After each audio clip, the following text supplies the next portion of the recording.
Alex, how are you, man? Hey, Pomp, thanks for having me. Of Excited to be course. here.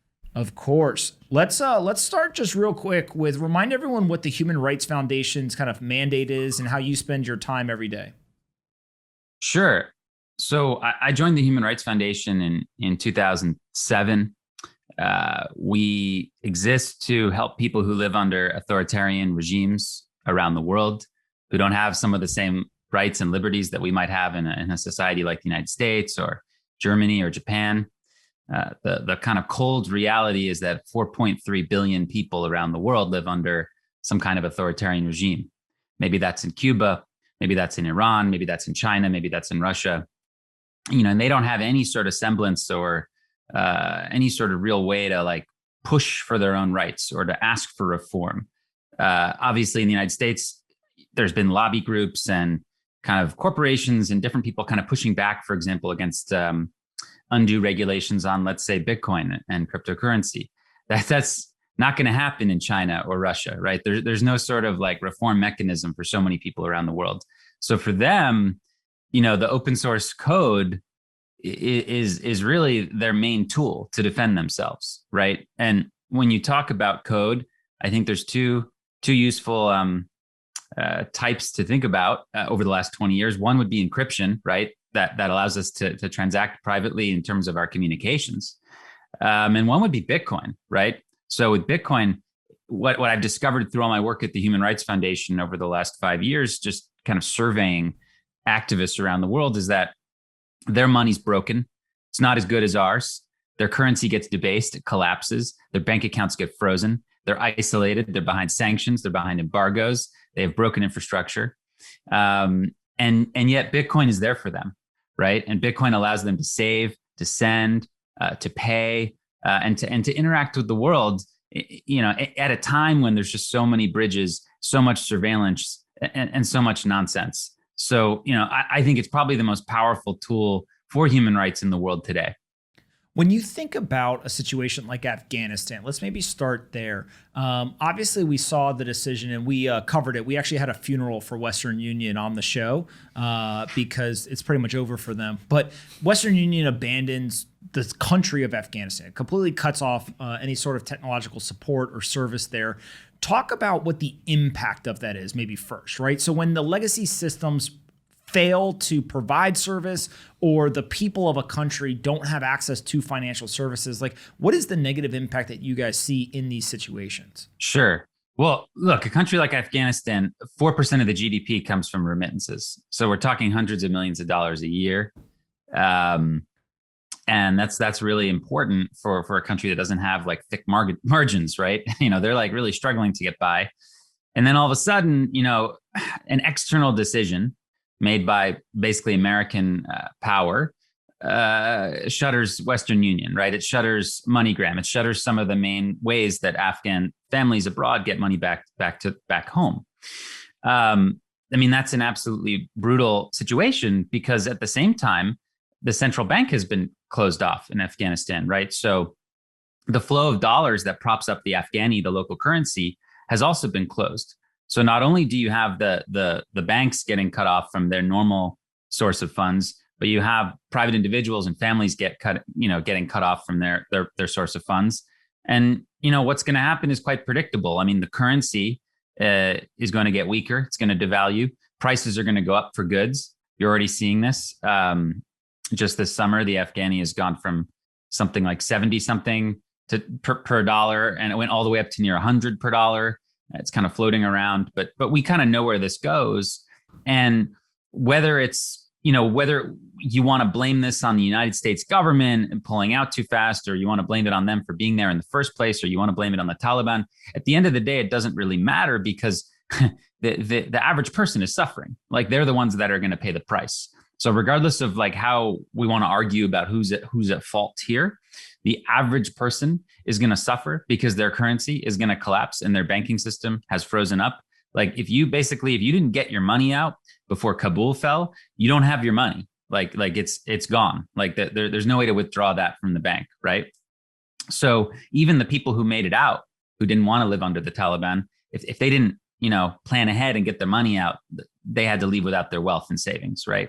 So Bitcoin fixes this quite literally. I'm this week I'm profiling a remarkable Afghan entrepreneur named Roya Mahbub for an essay I'm doing, and she was telling me that she's a Bitcoin OG. I mean, she's been using Bitcoin there since 2013. I mean, when she first learned about Bitcoin, it was $10 for a Bitcoin.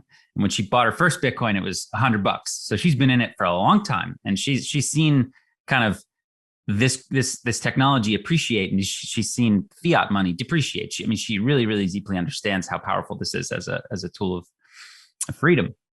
And she went to Kabul earlier this year, and she tried to convince her parents to buy some Bitcoin. And, she regrets not being persuasive enough, because they ended up not buying Bitcoin. And then they had to flee, and they weren't able to bring their savings with them. Right.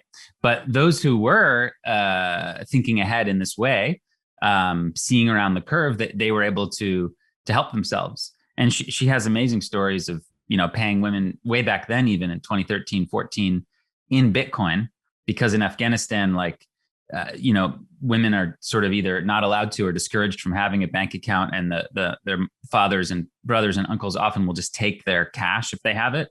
But they all have cell phones, or a lot of the young folks have cell phones, and Roya would pay them in Bitcoin, and then that was like freedom to them, right? No one could take that from them, and they had control and sovereignty, right? Which is a very powerful concept.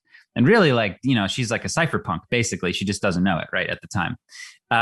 She's using technology to achieve what politics and what society won't give her, right? And, she tells me the story of one of these women that she paid in Bitcoin, who had to flee because of basically attacks on her and her family, not the government necessarily, but not even the Taliban, but local kind of conservative religious elements didn't really like the fact that this woman was working, was in technology. So she had to leave, but she was able to bring her Bitcoin seed with her on this perilous route through Iran, through Turkey. I mean, we're talking hundreds of thousands of Afghans have fled, have become refugees, and have gone to Europe over this route, right? And there's all kinds of thieves and brokers, and her boat sank in the Mediterranean and all this stuff. And really, you end up in Europe, if you make it, with nothing, with just the clothes on your back. But she was able to bring her seed, and she was able to have that big 2.5 Bitcoin she had. And she ended up selling some of it in 2017 when she finally got to Germany to start a new life. And I just think that story is so powerful and illustrates precisely why this technology is so important. When you think about those two stories, the parents who know nothing about Bitcoin, did not buy Bitcoin before this occurred, and then the folks who were very into Bitcoin before, it seems like one group is prepared, one group is not. What do we do for the unprepared group today, right? So we've got a bunch of people, hundreds of thousands, if not millions of people who did not know about Bitcoin or weren't interested in Bitcoin. Kabul falls. Obviously, there's mass chaos and uncertainty both in that city and across the country. There is this very serious, I think, largely accepted idea that the currency now is in big trouble. And there's also a lot of censorship and there's also a lot of seizureship that's happening with people's savings or wealth. Mm-hmm. So it almost feels like the best situation would have been to be prepared for this. If you're not, what can we do now? How does the Human Rights Foundation think about what can be done today for those that are in this situation in Afghanistan, whether it's Bitcoin related or not? Well, look, Roya doesn't want to give up. So she's going to she could sit from outside and criticize the Taliban. Obviously, a disaster for women's rights. Or she could try to make a difference, right? So she's going to try and essentially negotiate to keep her programs running. She thinks it's possible, and she's going to keep educating women in Afghanistan about Bitcoin. I think that's her narrow goal, and that's what she's going to do. More broadly, that's what we all can do. I mean, it's just a matter of time, and I think it's a confluence of confidence in us, as users of Bitcoin. When Roya first started using it in 2013. Yeah, it was great that Bitcoin went from $10 to $1,000 in a year. Think about that. It went from $10 to $1,000 in a year. And she felt invincible. But guess what happened at the end of 2013? It collapsed. Okay. And she had to go back to all those women that she had paid in Bitcoin. And I just think this is a mark of her character, but she offered to pay them back in fiat at the amount that they were paid in fiat terms. So she ended up losing a lot of value at that time because of that Bitcoin crash. But the idea of being your own bank just kind of burned in her mind. Like she couldn't even after this crazy crash, she couldn't forget it. She couldn't forget this like principle, this idea. So we live in a day now where Bitcoin's way less risky. I mean, we're not going to have a Mt. Gox situation. It's just so much more mainstream, so much more acceptable. So we have the confidence as users that maybe they didn't have 5, 6, 7 years ago. And you also have the tools, man. Like, I mean, I would encourage people listening to download something called the Moon Wallet, MUUN. It's on iOS, on your iPhone. It's on Android. You can open this thing up. You don't have to write down a bunch of seed words when you open it. It's very intuitive. You just literally download it and you can just start receiving Lightning or Bitcoin right away. So I think the apps and the UX and the confidence in ourselves make it a lot easier to talk to family and friends. And then it's about the stories. I mean, now her parents know, now they know, right? So oftentimes it comes too late. But if you can explain what's happened in different countries, whether it be Venezuela or Palestine or Cuba or even China or of course Afghanistan, if you can explain how money has been used against the people, has collapsed, has been seized, has been confiscated, then it helps. So I think we're in a better position to do more Bitcoin education today. But I think it starts with you, and it starts with your family, and it starts with the people that you care about. I mean, there is a great opportunity to educate people about Bitcoin today, right now. We're still at 200 million or so users, okay? We're at about 2% of the world population. So we're at about 1997 for the internet. If you want to compare Bitcoin adoption to the internet, we're at about 1997. So we're still at the end of the dial-up era. Think about what happened in the 10 years from 97 to 2007. We went from, your little machine making noises trying to connect to the internet to the iPhone. So you're an early user if you're listening to this, and you will be very grateful that you invested at least your time and in learning about Bitcoin and educating your family and friends and people you care about. In 10 years, that's going to look like a really smart decision. So I think that's what we need to focus on right now. One of the fascinating parts about Afghanistan right now is obviously everyone is very focused, rightfully so, on the individuals that are suffering in that country, that are kind of at the hands of a very, very bad group of people. And there's a lot of uncertainty. There's a lot of chaos. There's a lot of moving parts. And I think over the next couple of weeks or months, we'll figure out kind of more of what's going on and how people can help. But the country itself has also been a victim of this censorship that exists inside of the legacy financial system. My understanding is that they have a bunch of gold that is the country's gold, right? So the actual nation state itself has gold reserves, but they are held outside of the country, I think here in the US with the New York Fed or something like that. And that has now been frozen. So all of the assets being frozen. How do you think about that? Like it's so weird where the individual citizens are obviously being affected, but also the nation state level is also being affected by something very similar and probably could have benefited from having Bitcoin themselves. Yeah. So we discussed the personal level, which is sort of the human level. And I think that is why we all should be in this. I mean, the ability that Bitcoin has to change individual lives is staggering. But there's also a geopolitical element. Yeah. And regardless of who's running Afghanistan, it is broken that, almost all of the country's savings is in New York, whether it be in treasuries, cash, gold, other instruments.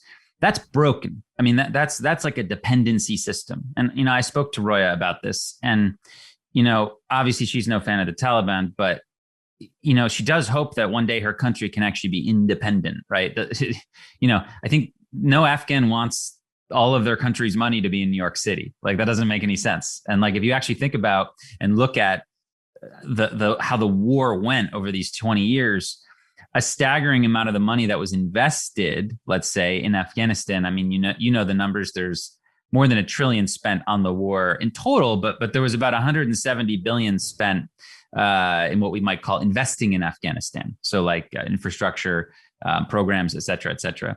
The crazy part is something like 80 to 90% of that went back into the United States. So it was paid to like American contractors, et cetera, et cetera.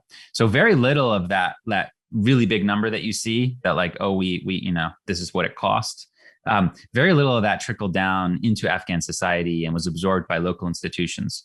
If anything, anything, most of what was absorbed locally was absorbed by local thieves. I mean, if you think Ashraf Ghani, I mean, the leader of Afghanistan who just escaped, I mean, he allegedly had $170 million in suitcases. There's a video you can watch him when he's getting on the aircraft to leave. There's like a bunch of suitcases, and allegedly he stole a bunch of money from the country. And this guy wrote a book on fixing failed states, and he went, he's taught at all these elite universities in the United States. These guys are, professional grifters. I mean, at the end of the day, and he's out of there now. And at the end of the day, like a lot of that money that American taxpayers spent, a lot of that money that we went into debt for, is wasted or went, into corruption.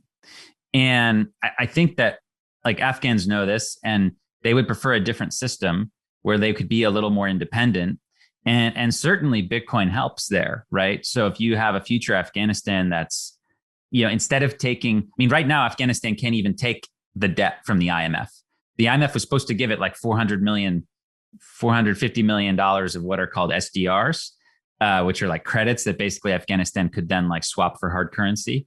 They can't, obviously the Taliban can't even get those because the Biden administration doesn't want them to have any money, right?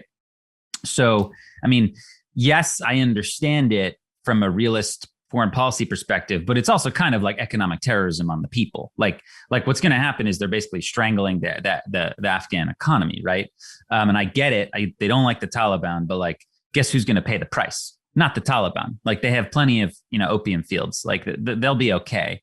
The people will struggle, right? So when we have Bitcoin, you can see it as this tool again to help on the individual level.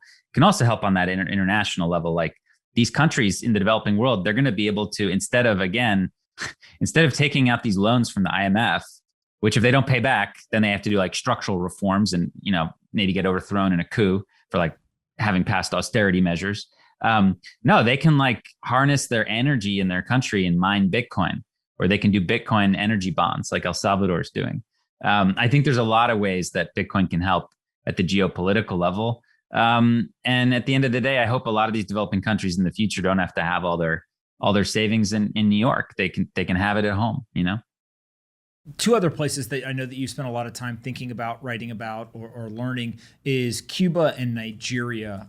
Both two different situations. Maybe talk a little bit about Cuba first, and then we talk about Nigeria, just in terms of during this kind of revolution or protest that's going on in Cuba. Obviously, there tends to be kind of a Bitcoin movement that goes along with it. So, what's going on in Cuba?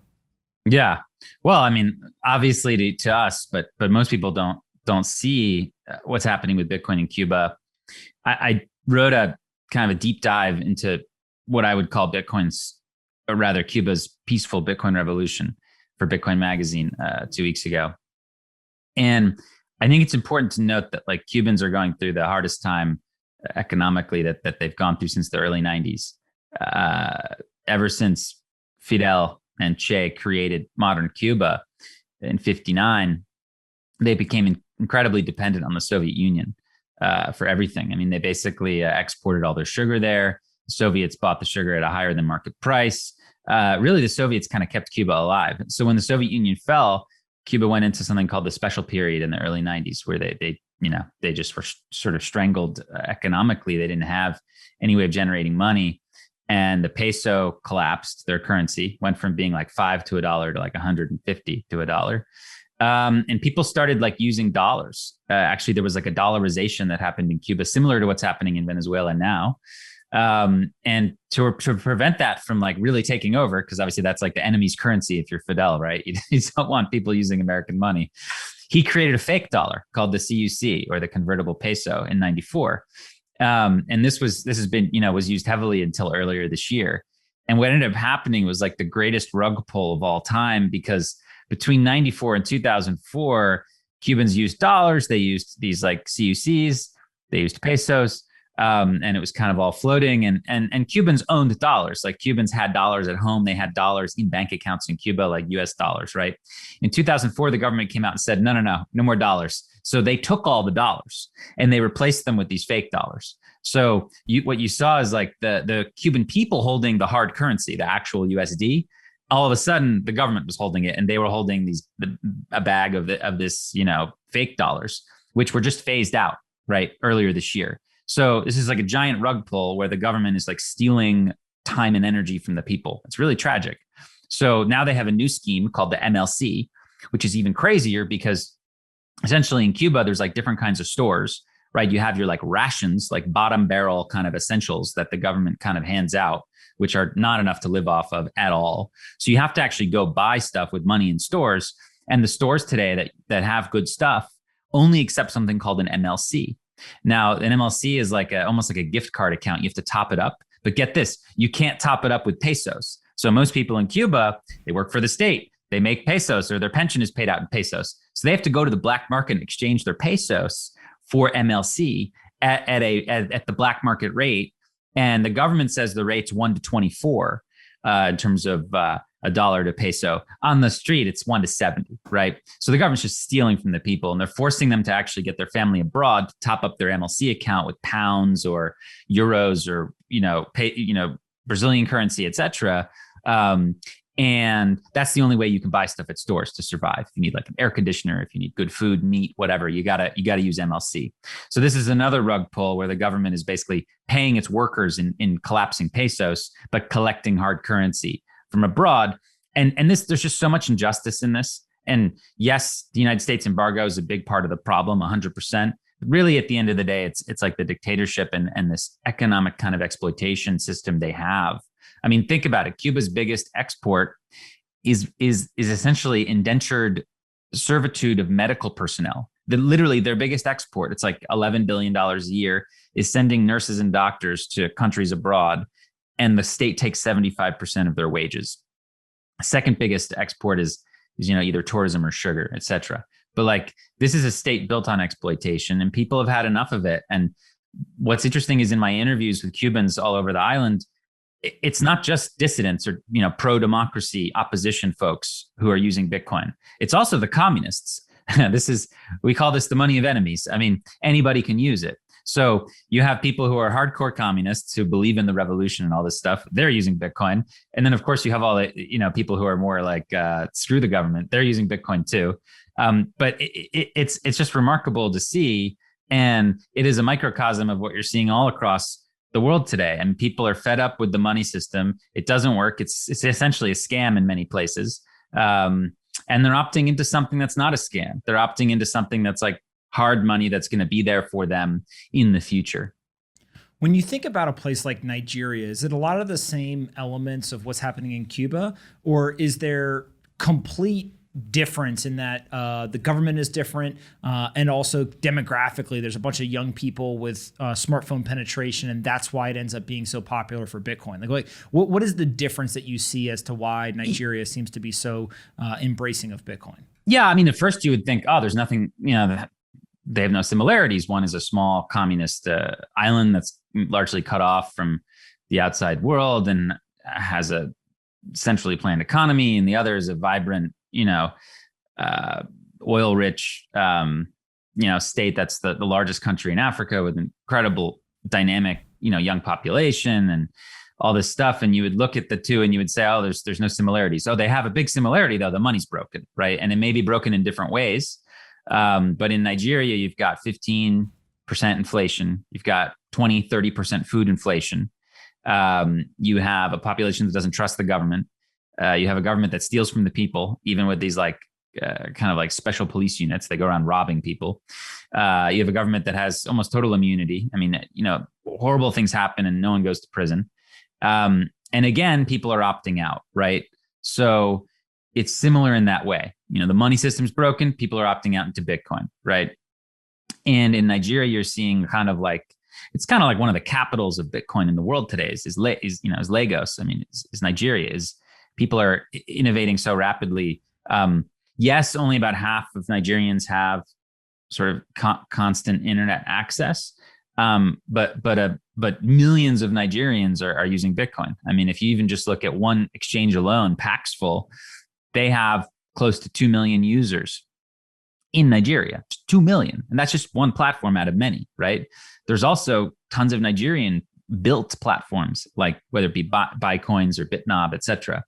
So you're seeing an explosion of innovation and of people using Bitcoin there. for some of the same reasons, as you might in Cuba. Again, in Cuba, it's really hard to send remittance, right? If you live in the United States, the U.S. government has passed laws preventing you in the U.S. from sending money to Cuba. That's on the U.S.'s side. That's not like that's not the fault of the Castros, right? So what do people do? I mean, they might pay a mule to literally they might wire cash to Panama and then pay somebody to get on an airplane to go to Cuba. They might wire money to Spain or Canada and have that person top up someone's MLC account.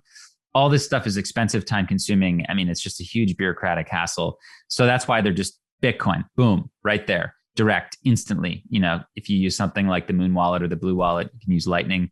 You're sending $50, $100, $1,000 for a couple Satoshis for literally free, essentially. And it's instant, right?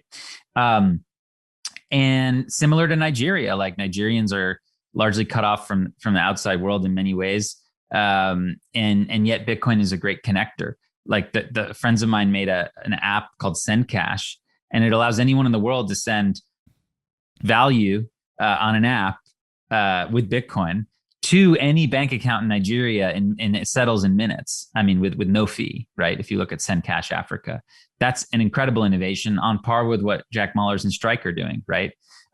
So you're seeing people fight their way out, and again, Cuba, Afghanistan, Nigeria, 3 countries that all have a pretty strong dependence on remittances. Nigeria is also 4 or 5% for a much larger country, obviously. So you're talking billions of dollars. But some of these countries, you think about, there are smaller island countries. There are countries throughout West Africa, South Asia. Some of these countries are 30. 20, El Salvador is 20, 25% dependent on remittances. So you have a lot of the developing world where a really large percentage of the GDP of basically the economic engine of the country runs on money being sent home. And you look at the average remittance, has a fee of, something like 6, 7, 8% that's being taken by middlemen. It takes a couple of days. It could get frozen. That's in the past, man. That's in the rearview mirror, hopefully, for a lot of people. Because as you held the funeral for Western Union, these guys are they're the next Blockbuster. I mean, they're going to go in the trash bin of history, because we have a better technology now that's going to do so much better for people. It's going to help them save their time and energy more effectively, and it's going to really lift a lot of people up. I could not agree more, obviously. I've got my 2 brothers here with me. You guys got any questions? Yeah, I'll go first. Alex, thanks for doing this. Really appreciate you coming on. Big fan of everything you guys are doing.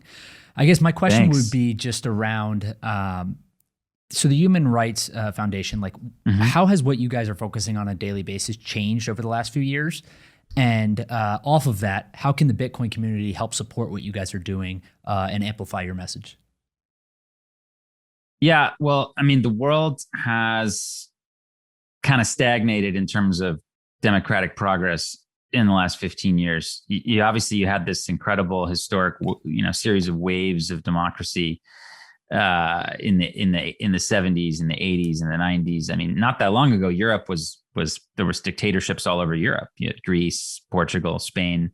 Then you obviously had the fall of the Soviet Union. You had open societies pop up all over Eastern Europe. You had a lot of elections. You had a lot of good reforms, amazing progress for people all over the world. And then that kind of slowed down, and then it actually stopped kind of in the last 15 years. And what we've seen in our work is large countries like Thailand, the Philippines, Bangladesh, Turkey, take really big steps backwards in terms of human rights. So the need for the work of groups like ours, I think, is more important than ever.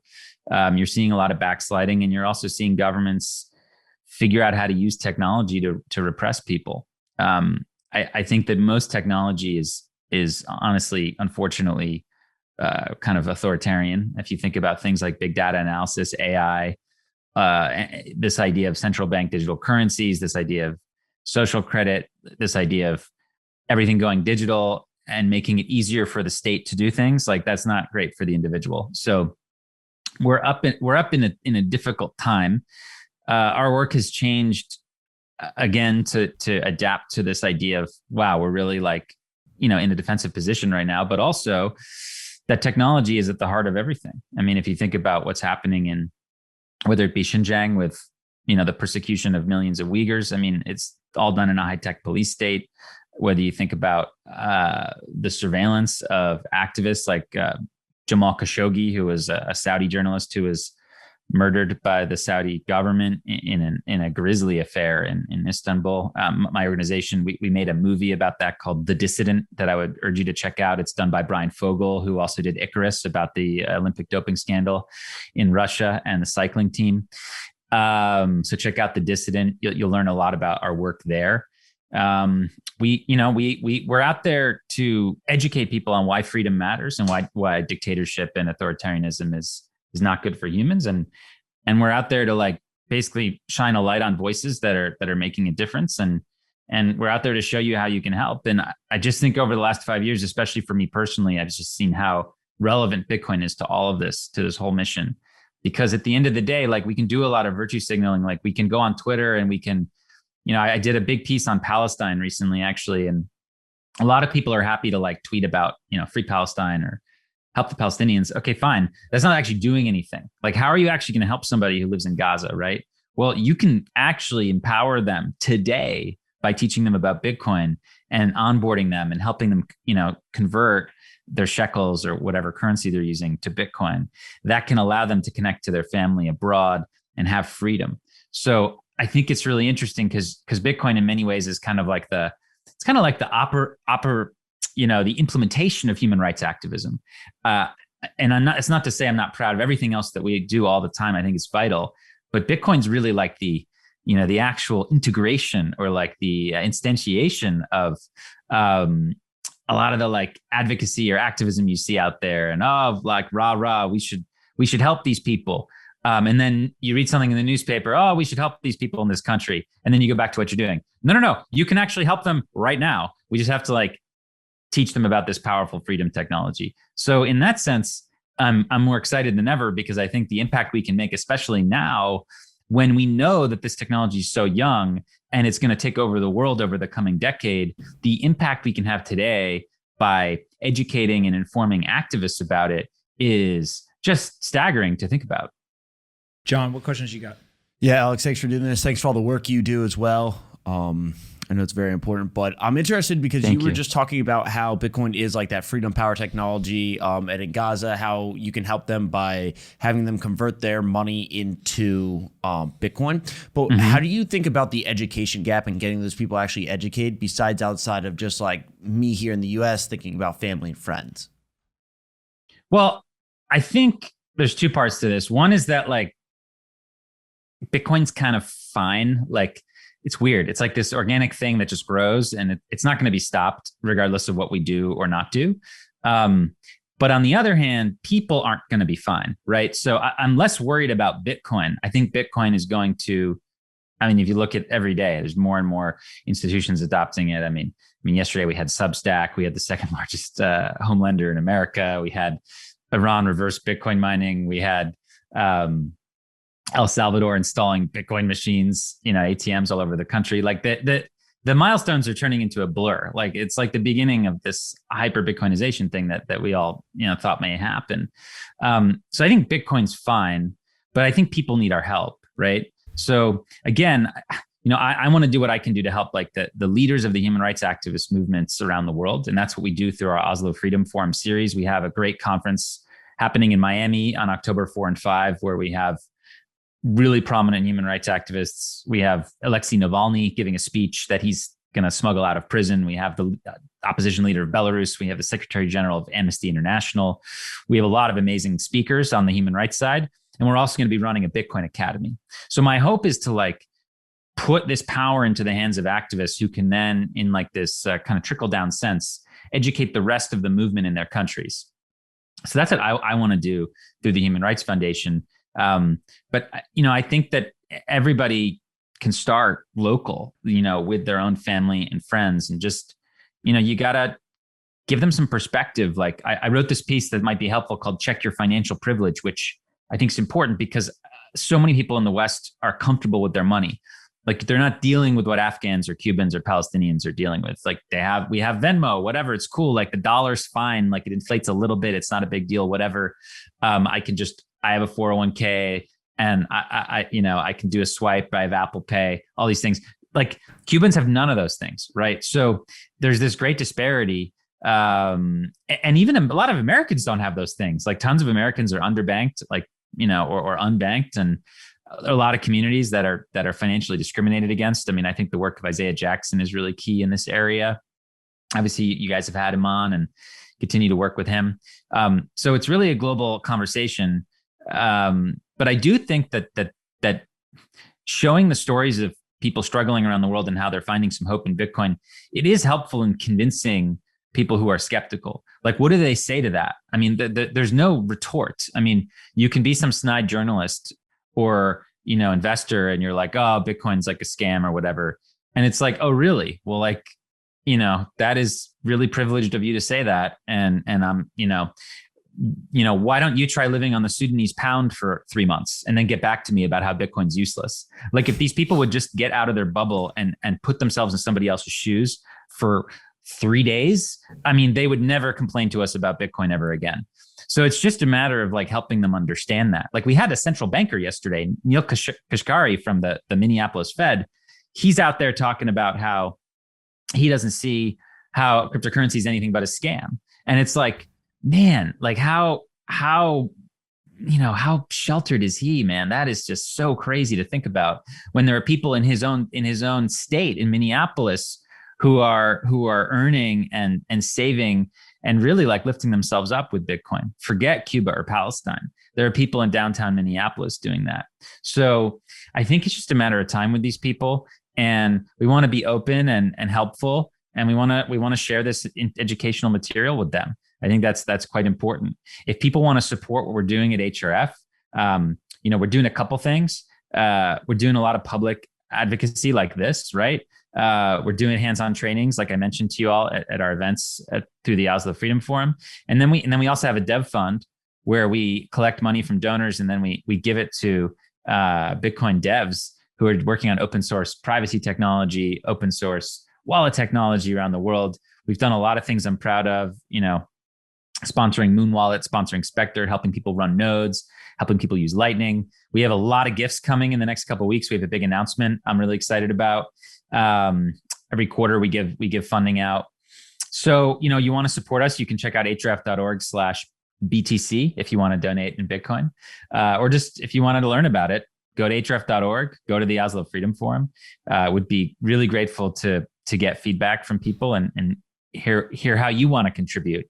I think the cool part is now that we live in this Bitcoin world, you can make a difference so immediately, anywhere you want. Alex, it goes without saying that I, my brothers, etc., all really appreciate the work you guys are doing.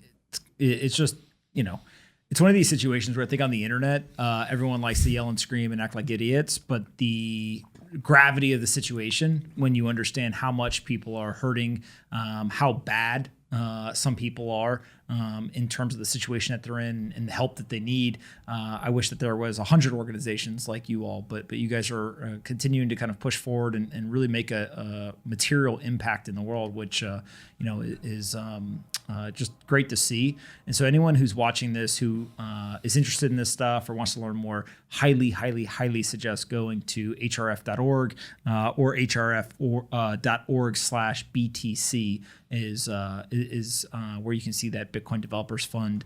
If anyone remembers the Bitcoin Pizza, we actually took the profits from that and donated it there. And we've got some other stuff that we'll be doing in the future. Basically, if you want to help, that is probably one of the best places you can go. But I appreciate you coming on here and just talking about kind of the reality of the situation. Because I think it's easy for most people to see Bitcoin and the price charts and yell and scream on the internet and laser eyes and everything is fun. But obviously, this technology is really, really powerful and can help a lot of people. So hopefully, we can continue to kind of push that forward over time. Yeah, thanks for having me on. And just one thing to take away to remember is that before Bitcoin, every fiat currency or every digital currency that ever had existed the rules about the money were controlled by a small group of people, whether that be bureaucrats, a currency board, a Fed, a central bank, or even a company. If you're a company making your own currency or issuing your own credit system. And Satoshi gave us a new way forward. Satoshi invented a digital currency where the money rules aren't controlled by a small group of people. They're actually controlled by you. So Bitcoin users, you decide what implementation of the protocol you want to run. And you decide whether or not there should be 21 million. And all the Bitcoin users are united in a particular way that defends the protocol and that keeps the money system the way it is, where it's transparent and open. And I think that's important to point out today. And I'm grateful to live in a world with Bitcoin. If we didn't have Bitcoin, again, all currencies around the world would be subject to change by a small group of people. And absolute power corrupts absolutely. And that's just the way it is. I mean, look, there's a lot of nice people out there. I'm not doubting people's intentions. But at the end of the day, power corrupts. And people do find ways to exploit. And even if you're someone who goes into the central banking world and you feel like you're going to make a difference and help people, at the end of the day, all you're doing is doing your best, right? And you're going to tweak things, you're going to move things around, you're going to do your best. And the same goes for any currency project that has a small group of people who decide the monetary issuance. And at the end of the day, Bitcoin's different. And I'm so glad it exists as just like an escape and as a new foundation for a new system. So I look forward to being on this journey with you guys as we enter this next decade. Thanks so much for having me on. hrf.org/BTC, or go follow Alex at Gladstien on Twitter. Thank you so much, my friend. We will definitely be doing this again. So keep up the good work and we'll talk soon. Thanks, Pomp. Thanks, guys. Thanks, Alex. See you, buddy. What's up, guys? Bang, bang. Thanks so much for watching the Best Business Show today. If we're going to be the best business show, we obviously need the best partner. That's why the exclusive sponsor of the Best Business Show is SoFi. They're an all-in-one platform that allows you to invest in all kinds of different assets, including stocks, ETFs, crypto, IPOs, and they even have an automated investing function, if that's your thing. So before we start getting after it again, make sure that you go download SoFi, you get an invest account, and when you make your first crypto trade, regardless of what you buy, they'll give you $10 in Bitcoin for free. It's that simple. Head on over to SoFi.com/pomp to get started today. Thanks so much for watching, and I hope that you come back and watch more of the Best Business Show tomorrow.